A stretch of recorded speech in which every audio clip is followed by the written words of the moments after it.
Hello and welcome. If you're here, it's likely not just because you're in a leadership role.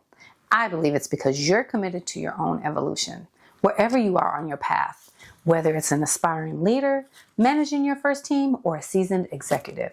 You know that your next level of impact won't come from just doing more, but from being more. For years, I believed that perfect systems and tight control were the keys to success. I was what we would call a control expert. I had every process mapped, and I got results. But I was also exhausted. And I sensed that there was a deeper level of impact, a more authentic way to lead that I just couldn't access. And then one of my most profound leadership lessons happened, not in a boardroom, but 30,000 feet in the air. For the next hour, I'm inviting you to a masterclass designed to catalyze your transformation from leading through control to leading through connection. We're going to journey from that epiphany on the plane through the 3 essential pillars that every evolving leader can master and into the practical daily moments where true leadership is built. My framework for connected leadership will meet you exactly where you are and give you the tools and resources to expand and elevate. So I invite you to be fully present because the transformation you're seeking begins with the insights from this very first story. One of the most profound leadership lessons of my career didn't happen in a boardroom or an executive coaching session. It happened at 30,000 feet, watching a complete stranger have a meltdown. And what happened next changed everything I thought I knew about influence, control, and what it really means to lead. I'm Dr. Kara. I'm a thought leader, strategic visionary, and connection expert who spent over 25 years unlocking human potential. I have a PhD in international psychology, I'm a licensed clinical social worker, and I hold an executive leadership coaching certificate from Georgetown University. I've worked with leaders across 4 continents, from healthcare systems in Europe to corporate executives in California, helping them bridge the gap between strategy and execution through what I call connected leadership. But here's what you need to know about who I really am. I wasn't always the connection expert. For most of my career, I was actually the control expert. I built systems, implemented processes, and believed that perfect structure could guarantee perfect outcomes. I was sitting on that plane as someone who had spent years trying to control my way to success. And I was about to witness something that would shatter everything I thought I knew about influence and leadership. Stay with me because this story reveals not just what I learned, but who I became in the process. Picture this, a flight from Washington, D.C. to Ukraine. I'm sitting in my seat mentally preparing for an international consulting project when I hear it. That sound every traveler dreads. A toddler, maybe 2 years old, absolutely melting down. And his mother, she's in full crisis mode. She's cycling through every technique in the parenting playbook. Toys didn't work, snacks made it worse. Stern voice escalated the situation. The entire cabin was watching. You could feel the tension building. People were sighing, shifting in their seats, and giving those looks like, get them under control. Here's what caught my attention. As someone who spent years studying human behavior, the harder she tried to control the situation, the more out of control it became. Sound familiar? I watched this unfold for what felt like an eternity, and I'm thinking about my own leadership journey. Because sitting there watching this mother's desperation, I recognized something. I'd been that mother, not with a toddler, but with my teams, my organization, and my own career. The truth is, for years, I have been the leader who believed that if I could just find the right technique, implement the perfect system, and control every variable, then I could guarantee the outcome that I wanted. Let me tell you why this moment hit me so hard and why it reveals everything about who I am as a leader and as a person. By this point in my career, I had built a private practice from solo to 50 employees across 3 locations. I was a licensed clinical social worker and I had a PhD in international psychology. But here's the truth about who I was. I was a leader who believed that if I could just control every variable, manage every outcome, and perfect every system, that I could guarantee success. I was flying to Ukraine to advise healthcare leaders on organizational transformation. But secretly, I was exhausted from trying to be the leader who had all the answers. I was the person who stayed late to redo the work because it wasn't quite right. I was a leader whose team meetings felt like performance reviews. I created perfect systems that produced compliance. But what I was missing was something crucial, and I didn't even know what it was. Sitting on that plane, watching this mother struggle with the same pattern I was trapped in, I realized something terrifying. What if the person I thought I needed to be as a leader, the controller, the perfectionist, the one with all the solutions, was actually the barrier to becoming the leader that I was meant to be? And then something shifted. The mother stopped. She took a deep breath and set aside every toy, every snack, every technique that she had been frantically trying. She simply picked up her child and held him. Not to fix him, not to control him, but to connect with him. She whispered something I couldn't hear, but I could see her shoulders relax. She wasn't trying to manage his emotions anymore. She was receiving them. She wasn't fighting his experience. She was joining it. Within minutes, the crying stopped. Not because she had found the right technique, but because she had found the right presence. The child melted into her arms and fell asleep. The entire cabin exhaled. But here's what absolutely floored me. In that moment, she had more influence over the situation than in all her previous efforts combined. She didn't gain control by controlling. She gained influence by connecting. That's when it hit me. The most powerful leaders aren't those who master control. They're those who master connection. First with themselves and then with others. Now, I know some of you are thinking, that's a beautiful story, Dr. Kara, but I don't lead toddlers. I lead professionals. Here's the thing, whether it's a 2-year-old having a meltdown or a senior executive resisting change, the same principles apply. When we try to force outcomes, we create resistance. When we create connection, we create influence. Think about your own leadership right now. How much of your energy goes into trying to control outcomes, manage reactions, and ensure compliance? And how's that working for you? Here's what I've learned. After 25 years of studying human behavior, most leadership advice is actually teaching you to be that mother, frantically cycling through techniques instead of the mother who found her power in presence. I want you to think of a recent leadership challenge where you felt like you were pushing harder and harder, but getting nowhere. What if, instead of pushing harder, you paused to connect more deeply? What I learned from that mother and what reveals the core of who I am today is what I call connected leadership. This isn't just my professional framework. This is who I've become as a person. I went from somebody who believed control equals strength to understanding that connection is the real source of influence. I transformed from a leader who tried to manage emotions to one who creates space for them. I evolved from someone who feared imperfection to someone who finds power in authenticity. The 3-step process that emerged: receive, perceive, and respond. It isn't what I teach, it's how I live. Receive. I learned to create space, to take in what's happening without immediately jumping to solutions. Just like that mother taking a breath. Perceive. I get curious about the deeper need behind the surface behaviors, both in myself and in others. Respond. I choose actions rooted in connection and understanding, not reactions rooted in control and fear. This is who I am, someone who discovered that the greatest leadership breakthrough isn't about perfecting your control. It's about mastering your connection, first with yourself and then with others. Leadership isn't just about what you do. It's about who you become. I'm someone that learned the crying toddler on that plane wasn't the problem that needed fixing, and neither are the people you lead. Sometimes the most powerful thing you can do is stop trying to fix and start choosing to connect. That moment on the plane wasn't just an observation, it was a revelation. It showed me that my greatest efforts to control were the very things blocking my influence. All my focus on techniques was keeping me from the connection that creates real, lasting impact. That single insight became the key that unlocked everything. It revealed 3 core shifts, the 3 pillars that separate effective leaders from transformational ones. This isn't about small tweaks. It's about fundamentally upgrading your leadership operating system. These pillars aren't about fixing what's broken.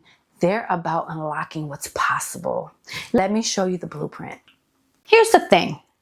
You can master strategy, nail your metrics, and check every leadership development box. But if you're operating from these 3 disconnections, you're working 3 times harder for half the impact. And your team feels it. Let me paint a picture that might feel uncomfortably familiar.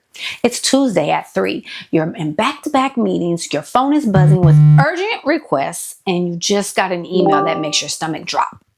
Your first thought, I need to get control of this situation. Sound familiar? Here's what's fascinating and what took me years of experience and research across 4 continents to understand. That instinct to control is actually the first sign that you're operating from disconnection rather than leadership strength. After leading for years and working with several leaders, from directors of nursing, making life or death decisions, to CEOs, managing organizational crises, I discovered something that completely changed how I understand leadership effectiveness. The leaders who thrive aren't the ones who have the most control. They're the ones who know exactly what they cannot control and have mastered their response to uncertainty. Through my work in international psychology, my years in health system strengthening, and overseeing national programs, I kept seeing the same pattern. 3 specific disconnections that turn capable leaders into exhausted micromanagers. According to Gallup studies, managers account for at least 70% of the variance in employee engagement.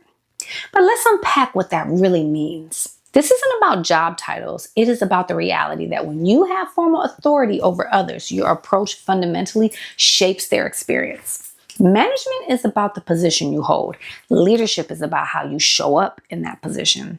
The power differential is real. You influence workloads, career paths, and daily interactions. With that influence comes a responsibility to choose. Will you simply manage or will you lead?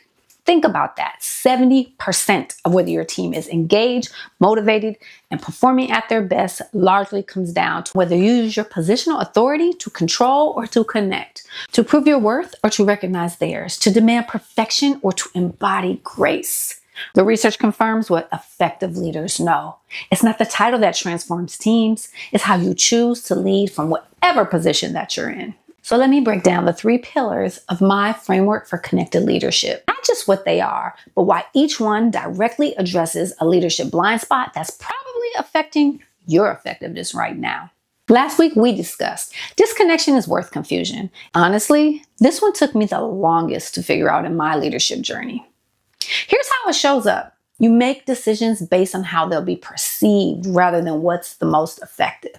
You exhaust yourself trying to prove that you belong instead of contributing from a place of confidence. Your worth as a leader doesn't change based on whether your last presentation was flawless, whether your team loves every decision you make, or whether that stakeholder finally returns your calls. Just like that avocado's value was constant regardless of external factors or opinions, your leadership value is intrinsic. Yet here's where it gets real. When you don't operate from inherent worth, you start seeking validation through control, perfection, and approval seeking. You micromanage because you think their success proves your worth. You avoid difficult conversations because you're afraid of being disliked. You say yes to everything because you're trying to demonstrate your value. And the result? Your team doesn't get your best thinking. They get your most fearful thinking. Research from Harvard Business School shows leaders operating from validation seeking make decisions significantly slower and change their minds more often. They're not leading from strategy, they're leading from insecurity. When you truly recognize your worth, when you lead from I belong here and have something valuable to contribute, everything changes. You make faster decisions because you trust your judgment. You have difficult conversations because you know your relationships can handle the truth. You empower others because their success doesn't threaten your value. And while we're here, I want to serve you a side dish of standing in your truth with this pillar. For recognizing your worth is actually the greatest reflection of knowing your truth.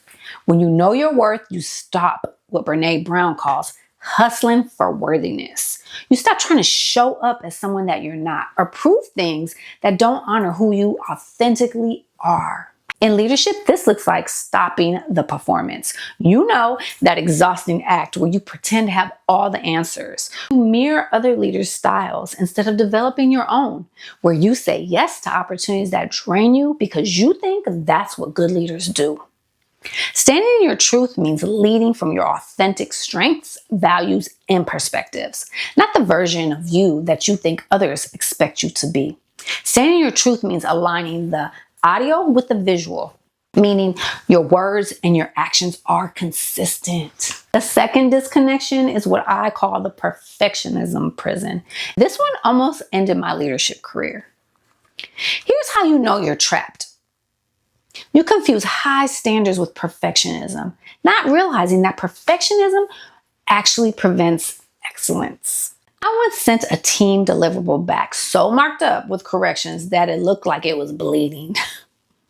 I thought I was maintaining standards. What I was actually doing was teaching my most innovative team members that unpolished ideas were not welcome.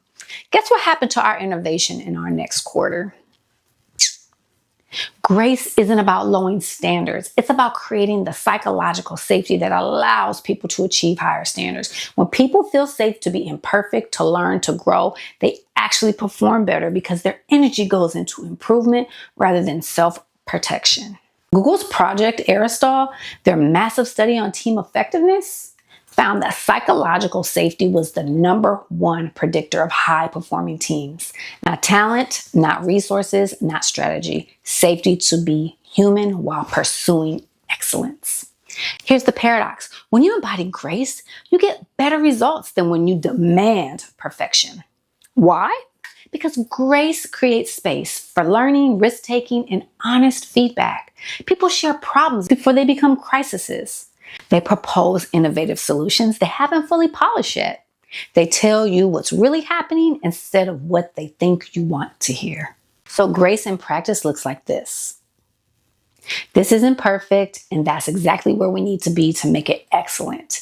It's maintaining high standards while honoring the human learning process. It's the difference between how did you mess this up and what did this teach us about our systems? The third disconnection is the control illusion. And this is where most leadership development completely misses the mark.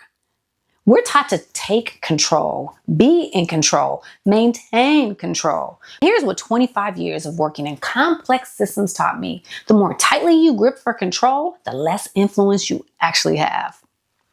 Think about a basketball player driving to the hoop who suddenly faces a defender. They have two choices. They can force their way through and probably turn the ball over, or pivot, keep one foot planted and adjust their approach to find a better path.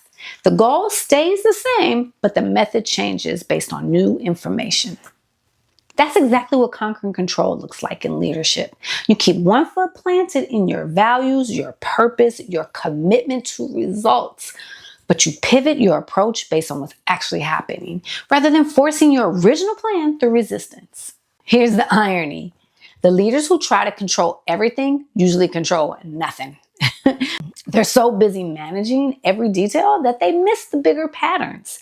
They're like the person who's so focused on steering that they forget to check if they're going in the right direction.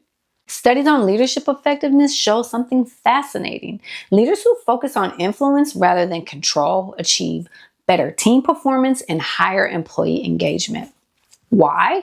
Because influence honors people's capabilities while control diminishes them. So conquering control looks like, instead of here's exactly how to do this, you say, here's what we need to achieve. What obstacles do you see? Instead of why didn't you follow the process? You ask, what would make this work better? You shift from managing outcomes to creating conditions for success. Here's where most frameworks fall apart. They give you theory without implementation. That's why I've developed the RPR method: receive, perceive, and respond. This is how you actually apply connected leadership in real time, under pressure, when leadership actually happens. Picture this. You walk into Monday's team meeting and immediately sense tension. Someone is clearly upset. The energy feels off and you have a full agenda to get through. Your old pattern might be to either ignore the tension and push through the agenda, or immediately try to fix whatever is wrong. With RPR, you pause and receive. You create space to really understand what's actually happening. Not just the words people are saying, but the energy, the nonverbal, what's not being said. You resist the urge to immediately react or fix. Then you perceive. You examine your own internal response. Are you feeling defensive, frustrated, pressed for time? You notice how your filters might be affecting what you're seeing. You ask yourself, what may I be missing here? And finally, you respond. But now your response comes from clarity rather than reaction. Maybe you say, I'm sensing some tension in the room. Should we address what's happening before moving into our agenda? Or maybe you adjust your entire approach based on what you've received and perceived. This process takes about 60 seconds, but it's the difference between reactive management and intentional leadership. It's how you create moments where your team thinks, my leader really gets it. This framework can transform your everyday leadership, starting with how you show up tomorrow. Here's what I want you to remember. Connected leadership isn't about becoming a different person. It's about systemizing what you already know works. You've had moments where you've led from worth, embodied grace, and influence through connection. This framework just makes those moments repeatable. So those are the 3 pillars. Now I want to go deeper into the first one. The one that when I truly understood it, unlocked most of my authentic presence as a leader. The first pillar, recognizing your worth. Here's the pattern that keeps so many high achievers trapped. It's an invisible, exhausting treadmill. I call it achieving for validation rather than leading from inherent value. It's that feeling. You accomplish something, you feel worthy, but days later that whisper returns. What's next? What have you done lately? So you take on more and more to prove yourself again and again. Not to grow, but to earn something you already have. What if you could step off that treadmill? What if you could lead from a place of inherent value, not the one that you have to prove every single day? That shift is key. Let me share the moment it all clicked for me. Here's why this matters. You can have all the leadership techniques in the world, but if you're secretly trying to prove your worth through your leadership, you'll exhaust yourself and alienate the people you're trying to serve. Let me paint you a picture of what hustling for worthiness looked like in my leadership and see if you recognize yourself in this story. I'm in a leadership meeting presenting a decision I know is right. I have the expertise, I have the knowledge, I've done the analysis. But instead of presenting my recommendation, I start over-explaining. Well, I thought about this approach, and then I considered that option, and then I talked to 5 different people, and here's what person A said, and what person B suggested, and I know some of you might think this, but actually, sound familiar? I was seeking so many opinions that I was diluting my own expertise. I was explaining myself to death because somewhere deep down, I was trying to prove that I deserved to be in that room. And here's the one thing I learned to recognize. There's a feeling that comes with this. For me, it's an eerie, exhausted sensation. Like I'm working twice as hard to justify decisions I already know are correct. This showed up everywhere, taking on too much work to prove my value, staying late to perfect presentations that were already good enough, asking for input I didn't need because I was afraid of looking like I couldn't handle it alone. The crazy part, the more I did, the less confident I appeared to others. I was working hard to prove my worth, but I was actually undermining my own authority. What I didn't realize was happening, every time I hustled for worthiness, I wasn't just exhausting myself. I was sending a message to my team. When you over-explain your decisions, you're actually telling people you don't trust your own judgment. When you seek excessive input, you're modeling that your expertise isn't enough. When you work twice as hard to prove that you belong, you're creating a culture where everyone has to prove that they belong. I was modeling the very behavior I didn't want to see in my team. I was teaching them that their worth was tied to their performance, that they needed to justify their presence, that being good at your job wasn't enough. You had to be perfect at proving you were good at your job.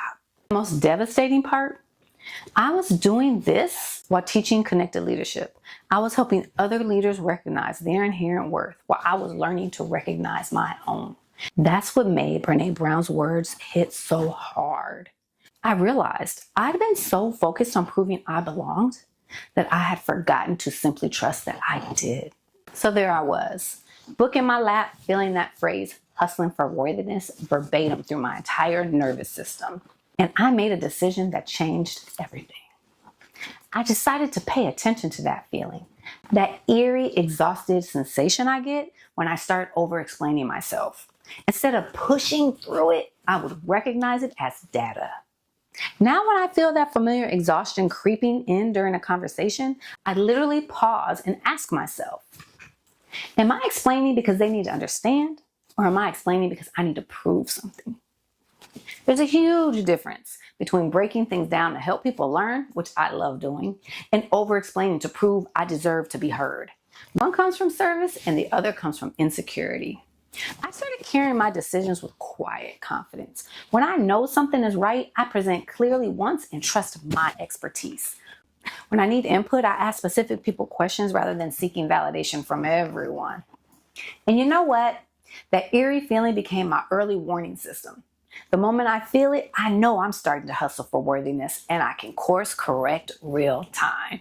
I know some of you are thinking, but Dr. Kara, don't we need to explain our decisions? Isn't it good leadership to seek input? Absolutely. But there's a world of difference between explaining to serve others and explaining to serve your ego. There's a difference between seeking input to make better decisions and seeking opinions to validate your worth. Here's what I've learned. The leaders who feel the most need to prove their worth are often the ones who deserve to be there the most. We hustle for worthiness precisely because we care so deeply about doing good work. But here's my question for you. How much of your leadership energy goes into proving you belong instead of simply belonging? How much time do you spend justifying your decisions instead of confidently making them? I want you to start noticing your own version of that eerie feeling. Maybe it's tension in your shoulders when you're over preparing. Maybe it's that anxious energy when you ask for the fifth opinion on something you already know. Because here's the truth that might make you uncomfortable. Your worth as a leader isn't something that you earn through perfect performance. It's something that you recognize and then live from. This is why recognizing your inherent value is the first pillar of my framework for connected leadership. You can't authentically connect with others while you're secretly trying to prove yourself to them. When I stopped hustling for my worthiness, my entire leadership presence changed. Receive. I could actually hear input without filtering it through. What does it say about me?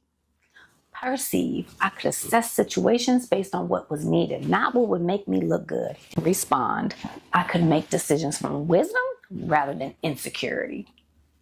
Here's something important. This is still a work in progress for me. I catch myself slipping into old patterns, and I probably will for the rest of my life. I don't think leadership is something you figure out once and then you're done. I think it's something you continue to grow into day by day, decision by decision. The difference is now I have that early warning system.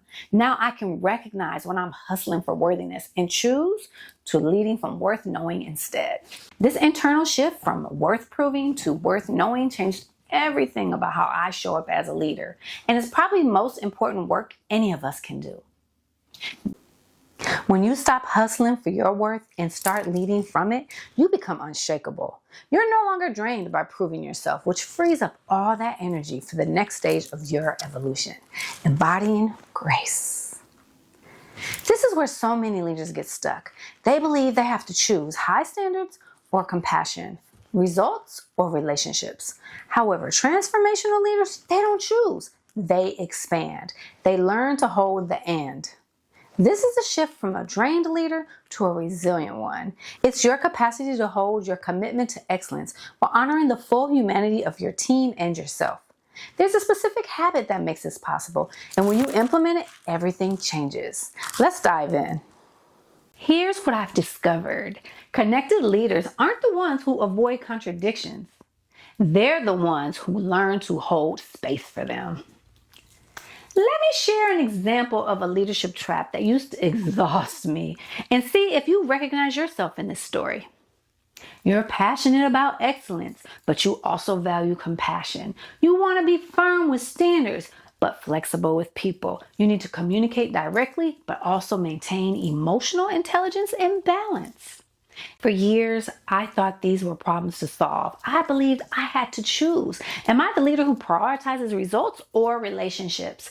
Do I value consistency or adaptability? Do I lead with my head or my heart? I would swing like a pendulum. One day it'd be all about excellence and accountability, pushing for results, holding high standards. Then I'd feel like I was being too harsh. So the swing to the compassion side, being understanding, flexible, and maybe too flexible. This back and forth was exhausting. My team never knew which version of me they were gonna get. And honestly, neither did I. When I completed my leadership coaching executive certificate from Georgetown University, everything clicked into place. I realized something profound. These weren't contradictions to resolve, they were polarities to navigate. My values, they weren't rigid rules I had to follow perfectly. They were a dynamic litmus test, a way to check in with myself and ask, how is this working for me? How is this serving the people that I lead? How is this aligning with who I want to be? Here's why learning to hold space for contradiction is absolutely crucial for connected leaders. When you get trapped in the either or thinking, you create cultures where people have to choose sides instead of finding solutions. When I was swinging between excellence and compassion, my team members started walking on eggshells. They didn't know if they would get demanding Dr. Kara or understanding Dr. Kara. They couldn't predict how to approach me with challenges or mistakes. I've also trained in Dare to Lead by Brené Brown, and here's what I learned from that training.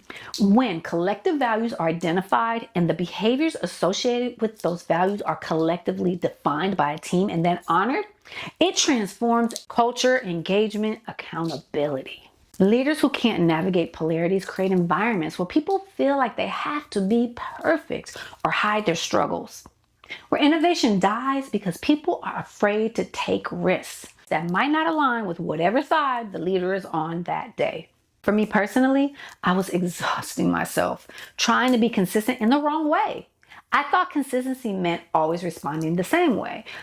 But real consistency means always leading from your values, even when those values create tension with each other. Let me take you back to that moment in my office, the struggling team member and the non-negotiable deadline. Here's how I learned to hold space for the and. Instead of choosing between compassion and excellence, I realized I could embody both. I could be deeply compassionate about their struggle and maintain high standards for the work. I could be flexible with the process and firm about the outcome. The conversation became, I can see you're struggling and I want to understand what support you need. And we have a commitment to our stakeholders that we need to honor. Let's figure out together how to get you the help you need while ensuring we deliver excellent work.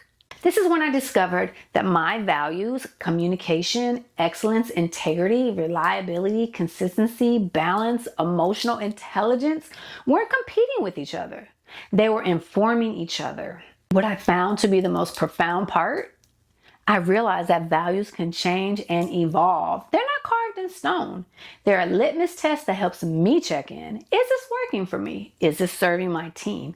Is this creating the culture that I want to build? When I started holding space for contradictions instead of trying to resolve them, something beautiful happened. My team started doing the same thing. They could be learners and experts. They could be vulnerable and strong. They could ask for help and take initiative. This is how you create real psychological safety, not by eliminating tension, but by creating space where people can hold multiple truths at once. Some of you might be thinking, this sounds complicated, Dr. Kara. How do I actually practice this?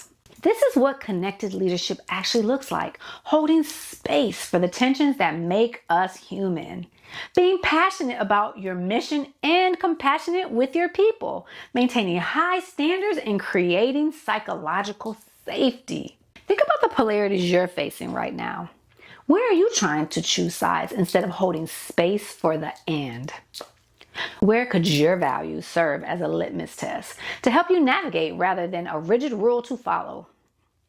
What if the tensions you're experiencing aren't problems to solve, but invitations to grow as a connected leader? Let me give you the framework that ties everything together. This is how values-driven connected leadership actually works.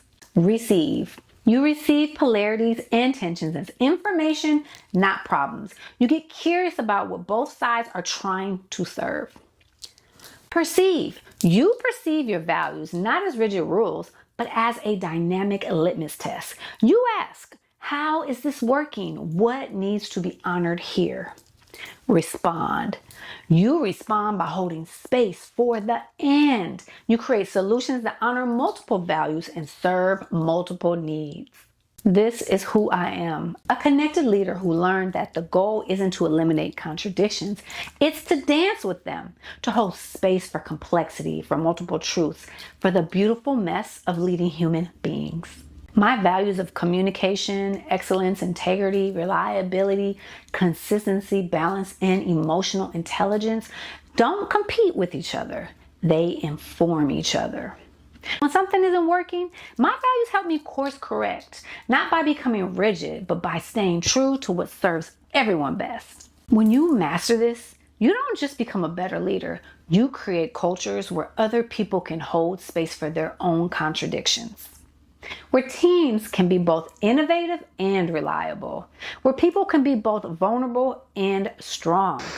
Holding that and excellence and humanity is what creates psychological safety for your team, but it also creates stability for you. You're no longer swinging on that pendulum. We've built the foundation, recognizing your worth. We've expanded our capacity, embodying grace. Now, we master the action, the third pillar, conquering control. This is the one that shows up in every meeting, every email, every deadline. And here's the paradox. The more you try to control outcomes, the more you lose influence. What if you could flip that script? What if you could gain more influence by letting go?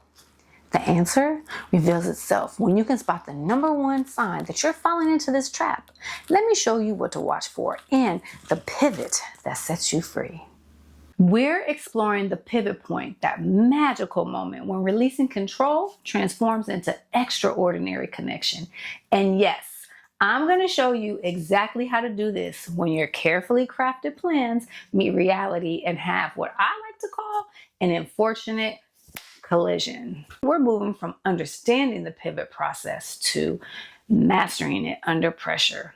From knowing you should let go of control to actually building the kind of influence that makes people want to run through walls for you, or at the least show up to meetings on time. Before I show you exactly how to implement pivot-based leadership when your world is exploding, you need to understand the science behind why this works, especially under pressure.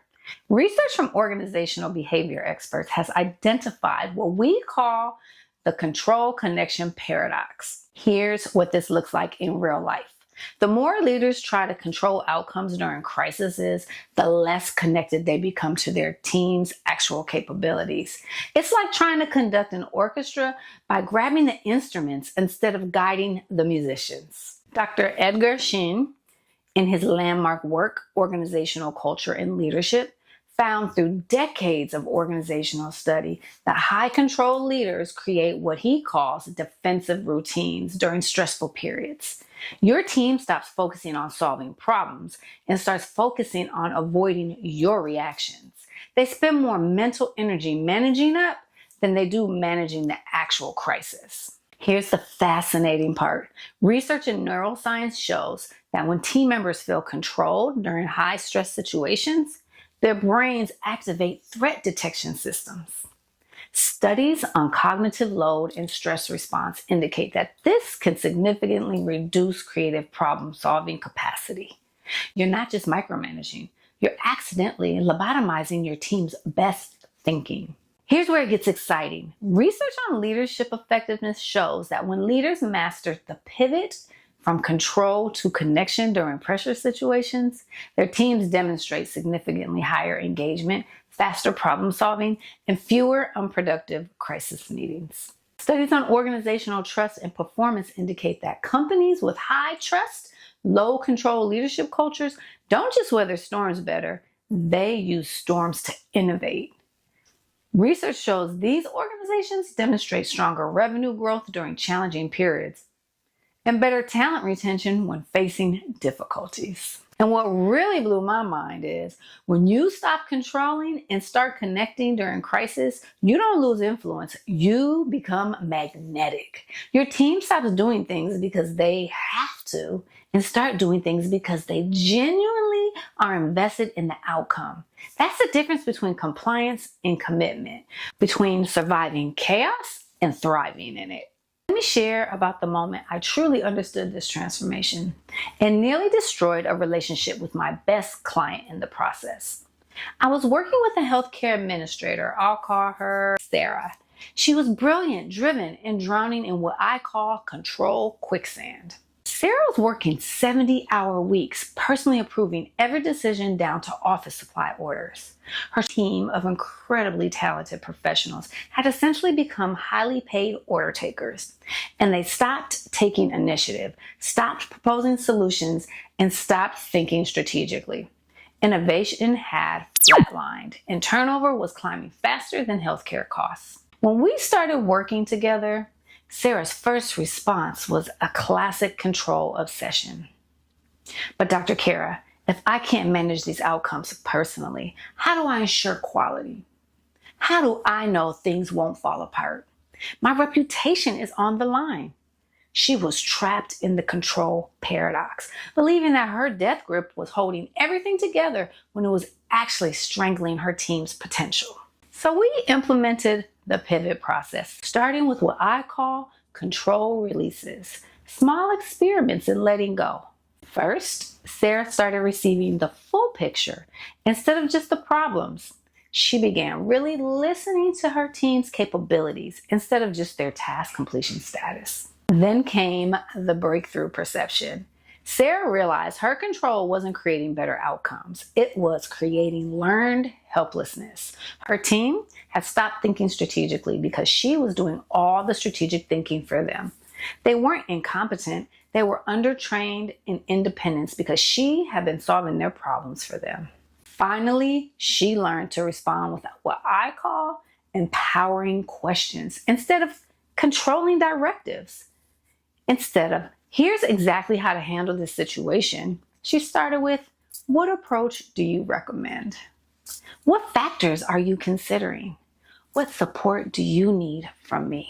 Within a couple of months, everything transformed. Her team started bringing solutions instead of problems. Decision-making accelerated significantly. Innovation returned. They implemented 3 process improvements Sarah would have never thought of.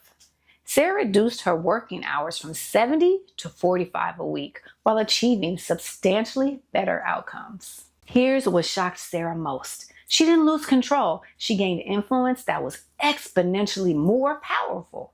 Her team started following her more enthusiastically because they felt trusted, valued, and intellectually engaged. The pivot from control to connection multiplied her leadership impact in ways that micromanagement never could. Let me give you the exact framework that Sarah used to transform control obsession into connection mastery. This is your advanced pivot implementation toolkit, the Delegation Revolution framework. Most leaders think delegation means giving tasks to people while maintaining control over how they do them. But connected leadership delegation means empowering capability development while maintaining clarity on outcomes. Control-obsessed delegation. Here's my 47-step process on how to do it. Check with me before breathing differently. I'll be monitoring your keyboard activity. Connection-based delegation. I'm giving you this project because I trust your judgment and I want to see your approach. Here's the outcome we need and why it matters. What's your strategy? What support would be more helpful for you? For the next 2 weeks, use this delegation protocol. Define the outcome, not the process. We need to reduce patient wait times by 20% instead of send these emails at these exact times using this specific template that I created at 3 a.m. 2, ask for strategy first. Walk me through your approach instead of, here's exactly how I would do it if I had time. 3, identify what support needs. What resources would help you succeed? Instead of, I'll check on this every 3.7 minutes. 4, set check-in points, not check-up points. Let's review progress Friday instead of report every micro decision to me immediately. The empowerment question arsenal. Replace control statements with empowerment questions. Here's your exact script for transformation. Instead of, that approach won't work because, ask, help me understand your thinking behind this strategy. Instead of, you need to do it this way, ask, what factors are you weighing in your approach? Instead of, I don't think you should, ask, what are the pros and cons you're considering? Instead of, let me just handle this, ask, what would help you feel confident tackling this yourself? Instead of, this isn't right, ask, what outcome are you aiming for?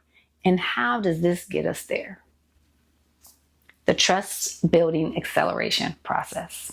Trust isn't built through control. It's built through demonstrated confidence in others' capabilities.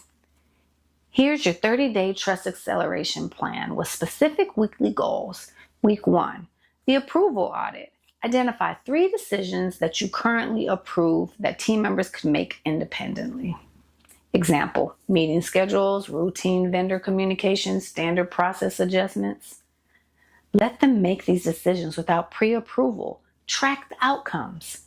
Week 2, the solution shift. Find 2 problems that you typically solve and instead ask, what solutions do you see here? What would you try first? Let them implement their solutions. Resist the urge to improve their approach unless it's genuinely problematic. Week 3, the process liberation. Choose one area where you provide detailed step-by-step instructions and instead give only the outcome goal. Let them design the process. You might be amazed by their innovations. Week 4, the reverse reporting revolution. Implement reverse reporting. Instead of them reporting to you, ask, what information would be helpful for you to have from me? What obstacles can I remove? How can I better support your success? The connection feedback revolution. Transform feedback from evaluation to development using the Grow Connect model. The goal is, what outcome are you working toward with this project? Reality, what's working well so far? What obstacles are you encountering? Options, what approaches do you see for moving forward? What alternatives have you considered? The way forward, what's the next step? How can I best support that direction? This approach positions you as a thinking partner instead of a judge. It develops their problem-solving capacity instead of creating dependence on your solutions. Plus, you'll be shocked by how often their ideas are better than yours. Let me show you exactly how the pivot process looks in the leadership situations that keep you awake at night. Scenario 1, the project crisis. Your biggest project is behind schedule.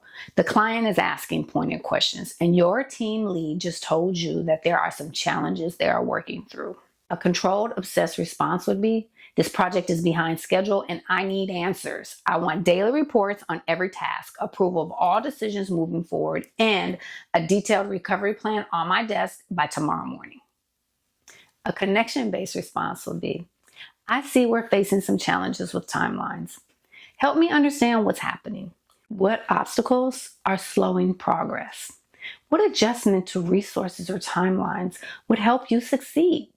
How can I support you in getting back on track? Scenario 2, the quality concern. Work comes back that doesn't meet your standards, and your first instinct is to redo it yourself. The control, obsessed response. This work doesn't meet our standards. Let me show you exactly how it should be done. Going forward, I need to review everything before it goes out. Connection-based response. I want to ensure that we are hitting our quality marks. Walk me through the process on this. What quality measures are you using? Where do you see opportunities for improvement? What support would help you deliver your best work? Scenario 3, the innovation challenge. You need fresh thinking on a persistent problem, but you're tempted to just implement your own solution. The control obsessed response. We need to solve this problem. I've researched 3 options and think option 2 is the best bet. Please implement this approach. Connection-based response. We need fresh thinking on this challenge. What innovative approaches do you see? What would success look like from your perspective? What would you need to test your best ideas? When you pivot from controlling outcomes to connecting with people, you don't lose influence. You multiply exponentially. Become the leader people choose to follow, not just the one they have to. Leadership isn't about walking the tightrope perfectly. It's about finding grace in the sway. When you master the pivot from control to connection, you become the leader who doesn't just manage teams. You inspire them to achieve results that they never thought were possible. We have covered so much ground. You now have the why from that revelation on the plane, and you have the what from the 3 pillars of my framework for connection. Recognizing worth, embodying grace, and conquering control. But this is the moment. This is the question every leader asks. Dr. Kara, this makes sense, but how do I integrate this? How do I live this in my real, messy, fast-paced life? Transformation is in theory, it's practice. For me, the answer came in the most awkward, ordinary place that you can imagine. This is where I learned connection isn't a project, it's a practice. It's not a personality trait, it's an intention, available in every single interaction. This is a story that bridges the gap from knowing to being. Let me take you there. Have you ever noticed how incredibly awkward elevators can be? You step into this tiny metal box with complete strangers, and suddenly everyone becomes fascinated by their shoes, the floor numbers, or that one scratch on the wall they've apparently never seen before. It all started in the most unlikely place, a routine elevator ride that became my daily laboratory for expanding my understanding of human behavior. Picture this. I'm starting a new leadership position, and my office is at the top floor of this massive building. Every morning, every lunch break, every evening, I'm riding in this elevator with dozens of different people. And let me tell you, each time I got on the elevator, it was like watching the same awkward movie every single day. People would shuffle in, immediately find their spot, and suddenly become experts at avoiding all human contact. You know the drill. Eyes on the floor numbers. Sudden fascination with their phone. That universal elevator stance where everyone faces forward in some weird corporate formation. But here's what caught my attention as someone who spent 25 years studying human behavior. These weren't unfriendly people. They weren't mean or antisocial. They were just following the unwritten elevator rules. So I started wondering, what would happen if someone would just didn't follow the rules? What if instead of waiting for permission to connect, someone just connected? And that next morning, I decided to find out. Here's where all my years as a psychotherapist kicked in. I'd spent decades of learning how to build rapport with all different kinds of people, whether it was a resistant teenager, an anxious parent, an executive leader, or someone who was in crisis. I developed the ability to find common ground and create connection. So when I stepped into that elevator, instead of joining the great floor number staring contest, I decided to apply those same skills. I said, "Good morning. How's everyone doing today?" You should have seen the faces. It was like I just announced, "I'm from Mars." This moment of panic, wait, are we allowed to talk in here? Then something beautiful happened. One person smiled. Another mentioned the weather. By the time we reached the 10th floor, we had an actual conversation happening. I decided to make this my daily experience in navigating awkward situations, not in an invasive way. My years as a psychotherapist had taught me how to read the room, feel the temperature, assess when someone was open to connection and when they needed space. I started intentionally using my skills of finding common ground in this tiny, awkward space. Here's what I started noticing that changed everything. People weren't standoffish because they were unfriendly. They were standoffish because no one had given them permission to be anything else. The majority of the time, and I'm talking about 90% of the time, when I extended genuine warmth, people responded. They lit up. They became more human. And that's when it hit me. If this is happening in a 30-second elevator ride, what is happening in our workplaces, in our teams, in our families? How many people are standing in invisible elevators all day long, waiting for someone to give them permission to be genuine, to connect, to show up their full selves? I realized there was a missing piece in how I had been thinking about leadership. I had already understood human behavior from my years as a psychotherapist, but I hadn't connected that understanding to leadership in this way. I'd been treating leadership like it was separate from everything I knew about meeting people where they are. But here's the thing. I had been compartmentalizing my skills in my clinical work. I naturally treated each person as unique, understanding their story, respecting their journey, meeting them exactly where they were.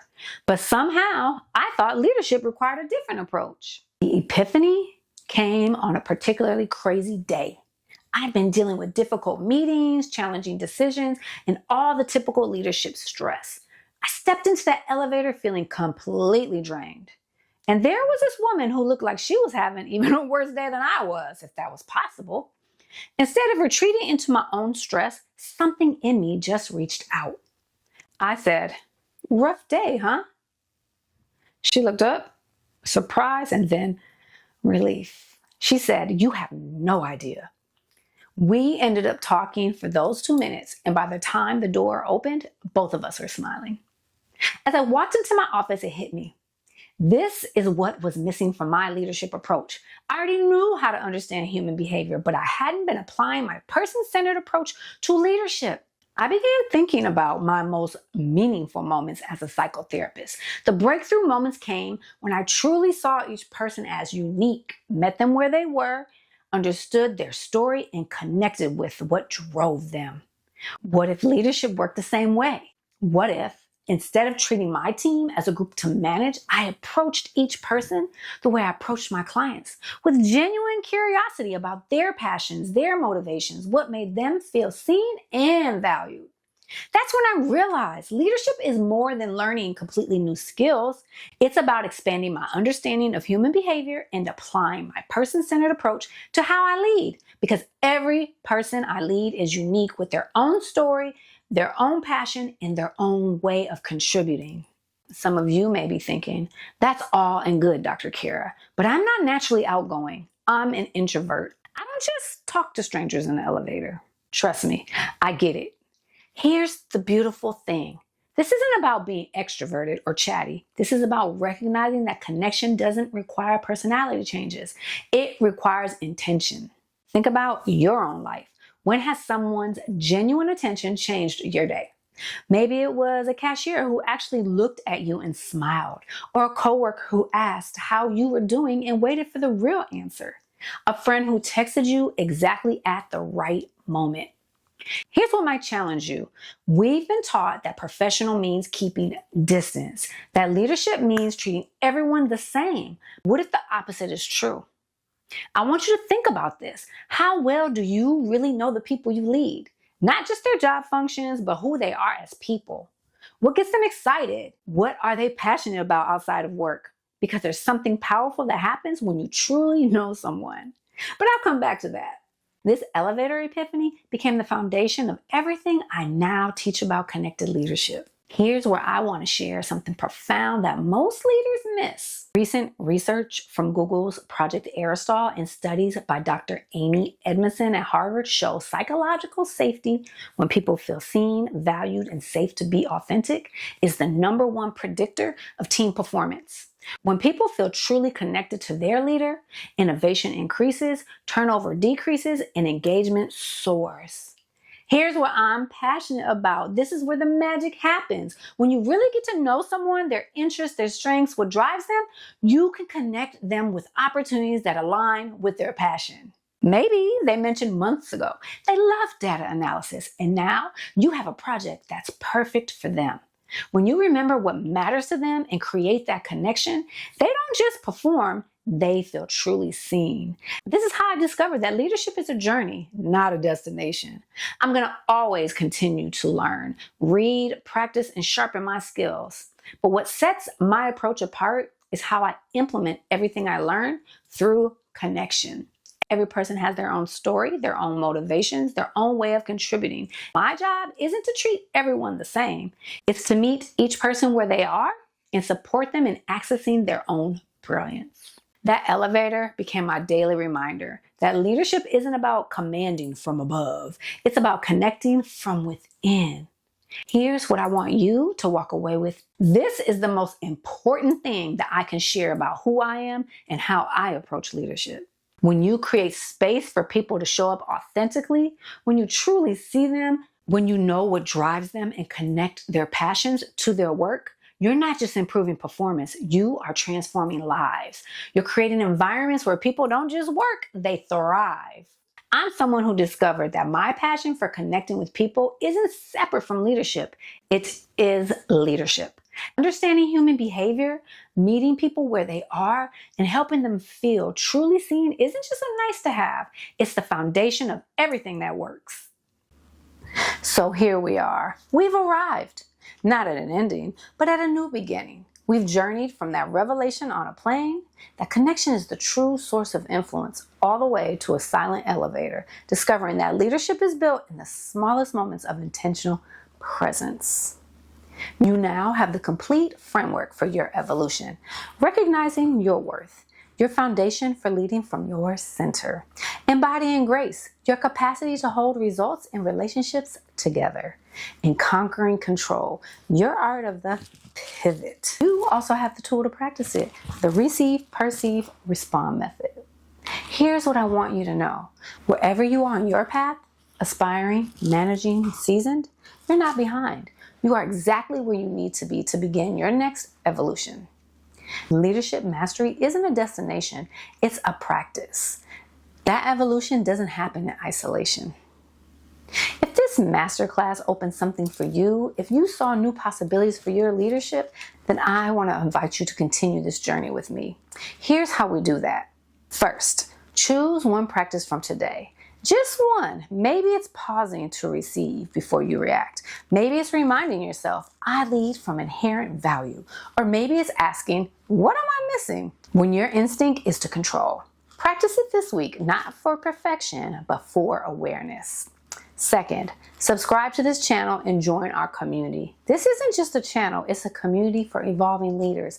It's your weekly space to reflect, recalibrate, and grow. And third, activate your commitment. Share your journey with us. After this hour together, which of the 3 pillars is calling you most right now? Is it worth deepening your capacity to lead from your inherent value? Is it grace, expanding your ability to hold excellence and humanity together? Is it control, mastering the art of the pivot to multiply your influence? Drop a comment below and let me know. When you articulate your growth edge, you activate it. When you share your commitment, you strengthen it. Leadership transformation happens in community, not isolation. So here's what I want you to carry with you. Connect to yourself so that you can elevate and expand for those you lead. And remember, the only control you truly have is how you receive, perceive, and respond.